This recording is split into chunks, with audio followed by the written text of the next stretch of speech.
तुला काल कोण कोण भेटायला आलं होतं? काय काल कोण कोण भेटायला आलं होतं? दीपक की हा. गोबा की हे. नेवती खाय हा. आणि सांगे 4 जण भेटायला आले होते काल चौघं. तुला. ते काय म्हटले तुला? तू म्हणे तिथे औषध चालू का म्हणलो हो. चालू. कोणी दिलं सांगितलं औषध? तू? जगदीश सानप जगदीश सांडपने दिलं. आणि कसं वाटलं तुला त्या औषधाने? बरं वाटलं ना?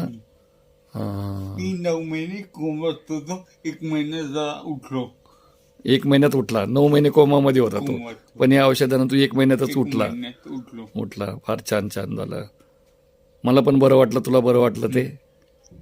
काय? मला लई बरं वाटलं. लय बरं वाटलं ना? हम्म. मम्मीने लई सेवा केली तुझी.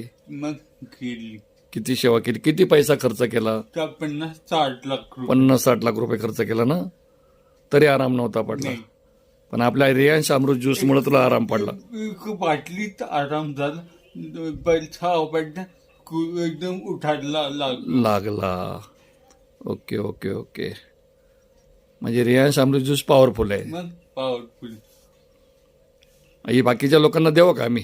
देवा हा? देवा देऊ ना लोकांना त्याच्याकडे पैसे नाही ना, नंतर दे हा. आणि देवा. द्यायचं. हम्म. कारण काय घ्यायचं? आशीर्वाद घ्यायचे. आशीर्वाद गरिबांचे आशीर्वाद घ्यायचे. बरोबर. आम्ही पैसे कमवतच नाही, आम्ही आशीर्वादच घेतोय.